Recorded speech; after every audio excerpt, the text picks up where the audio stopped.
Do you have some little ones at home, maybe about preschool age, and you're kind of wondering, what can I do to keep them busy? Maybe it's raining outside, or you're quarantined in the home, or you're just looking for some new creative ideas to continue to work on improving your child's communication skills. Today I wanted to talk with you about a methodology called Floortime, also known as DIR. And while I'm not formally trained in this area, I have worked with other therapists who have used a lot of these skills to help their children develop interaction skills, problem solving, and just overall initiation and really developing relationships. I found that a lot of families really respond to floor time methods, and so I'm going to just share with you some examples that you can use at home with your preschoolers and really any age. Floor time is a lot of times used with kids on the autism spectrum, but honestly, these strategies can be used again with any child, whether they have some special needs or not. But a lot of the skills have been useful for developing play and really developing interaction and meeting your child where he or she is and building on those skills. So again, the goal is improved initiation, interaction, problem solving, and just overall developing relationships. A lot of times there's lots of different ways to teach kids play and language skills, and sometimes it's very adult driven, whereas floor time uses a lot of child driven. So a lot of what they talk about is following the child's lead. And what does that look like? So just pulled out some of my favorite toys that I like to use with kids, especially the preschool age range, and wanted to just show you some examples of things that you can use. Of course, you can Google and look on YouTube for floor time and look for some examples of what that looks like practically. Their overall stages are observation. So really looking at your child, what are their how are they currently feeling? What's their emotional state? What are they interested in? So are they looking at a particular toy? Or are they currently playing with a particular toy? So the first step would be to look and observe what your child is currently doing. And the next stage would be to approach your child. So, depending on if they're on the spectrum, if they're not on the spectrum, getting close to them, sitting in front of them or near them, and wanting to kind of show them that you're ready to play and interact with them. And then it's to follow your child's lead. So for example, if they've got a little kitchen here and they've got some play food that they're using, maybe they're already playing on their own and you're wanting to approach them and follow what they are doing. So you as the parent or the adult, your goal isn't to teach them a new way to play, it's to follow and see what they're already doing and to expand on that. So that's the big thing of floor time. And again, I'm not formally trained, but I've looked up it a lot and worked with other people who are trained and used a lot of the strategies, is to follow your child's lead. So if they're kind of mixing some food, your goal is not to come in and say, oh, we're going to now start cooking the pizza. You're going to follow what they're doing, but try to expand on it by either narrating what you're seeing, asking some questions, commenting on what it is that they're already doing. So that's the fourth stage, is to extend and expand the play. So if they're mixing, you might grab something and say, oh, lemons. And you're really wanting to show a lot of emotion and affect and exaggeration to get them interested, to show them that you're wanting to play and interact with them. Especially a lot of kids on the autism spectrum need that heightened emotional exaggeration almost, so that you're grabbing their attention. But really a lot of kids love that, which is why they love things like cartoons and YouTube videos and things of that nature. And so that's something that, food is a great way. You can use lots of different types of toys to engage with your child for preschoolers. Some things that I love that are a lot of fun, again, are play food. Kids, you'll be surprised, they love it.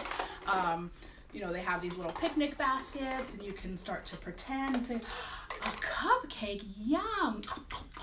Would you like one? And then waiting for them to interact, and maybe you put a bunch of toys, a bunch of food in here, and they're grabbing an ice cream, and they're licking it, and maybe you're waiting for them to offer it to you. That's again working on that initiation from them.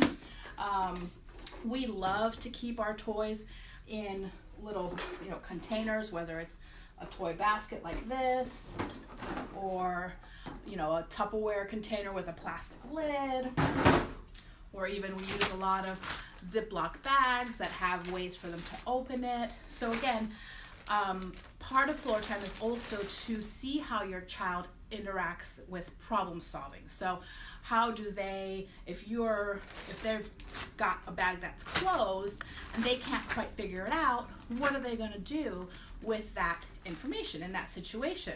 Are they going to hand it over to you? Are they going to get frustrated? And that's where you as the adult are just watching and observing and kind of seeing, okay, what can I do to help them without giving them the answer right away? So as the adult, you can kind of say, oh man, it's stuck in there. What should we do? And wait for them to do the fifth stage, which is closing the circle of communication. So you as the adult are opening or initiating that interaction by approaching them to show them that you're wanting to interact and engage with them, and you're presenting an opportunity for them, the child, to close that circle. And there's going to be lots of these circles of communication, but maybe they hand it over to you, say, oh yeah, I can help. We can open it like this. But as the adult, that's where you're kind of extending and expanding. So you're constantly teaching them, but just in a more gentle, subtle way than kind of taking over or taking control. You're waiting to watch, what is the child doing? Oh, they're interested in playing with the lime and they're stirring it up, but then maybe it flies out. Uh-oh, now what? And waiting for the child to interact and to problem solve through that. So play food is a great tool you can use. We love our, little house as well. We've got some little figurines in here, and so lots of, as you're kind of thinking of ways to play with your child at home, setting out a few different toys would be great to kind of pique their interest and just kind of watch to see what they're interested in. Do they go towards the food? Do they go towards the dollhouse? Maybe they love transportation, cars and planes. Maybe they go towards the puzzle. And then waiting and watching to see what they're interested in and seeing how you can approach them, follow their lead, and then expand on their play. And the most important thing to remember is that you're literally getting down on the floor and playing with them. And at first it might be different. It might feel uncomfortable. It might feel new to you, and that's okay, as long as you're trying new things and new methods and new ways to teach your child how to play. A lot of kids on the spectrum and a lot of kids that we work with in general with language delays may need to be specifically taught how to play, or your language can help them to learn new language. They can hear you saying things like, if you guys are playing with the puzzle and you're taking, maybe they've got the fire truck and they're just pushing it across the floor, and maybe you're taking the bus and you're going vroom vroom beep beep, watch out, in a really excited voice. Even just giving those types of models oftentimes is enough for your child to start doing it themselves. And floor time, in a lot of ways that we teach play, you don't necessarily need to tell them, okay, Johnny, say beep beep, say vroom vroom. You can just model it by playing alongside them, and oftentimes that's enough for them to pick it up and to say, oh, I can do this too. So those are some ways that we love to use. Again, puzzles are a great way to use the puzzle pieces in different ways, whether it's flying the airplane in the sky or doing a noise with the car. Again, picnic baskets and toy food are so much fun. The great thing about a lot of the floor time strategies is that you can use them in play. That's an awesome way to use them to help develop your child's language skills, but you can also use them in just daily routines throughout your day, whether it's reading time, so whether it's story time, and kind of observing your child to see what they're interested in. Maybe they're not using a whole lot of words just yet, but you see that they're either pointing at the dog, or they're looking at the pig, and you can start labeling that, oh wow, look, there's a pig, and just waiting for them to come around and say, oh, what does the pig say? Oink, oink, oink, and waiting for them to respond to you to help with that initiation of skills. You can also do it during kind of time to get dressed, whether it's laying out some clothes and again waiting for them to initiate what are they interested in. Do they want to wear the pink shirt or the blue shirt today? And waiting for them to pick something. So again, following the child's lead and expanding on that. So if they pick the blue shirt, I love blue, that's a great idea. Should we put it on our head or on our feet? And maybe even sometimes getting a little silly with it and seeing what they do, whether it's putting on their head or putting on their feet, and just continuing that play and that circle of communication. You can also use floor time strategies while doing some chores. So if your child's a little older or they're helping out around the house, you can talk about looking to see what they're interested in doing first and then following that lead.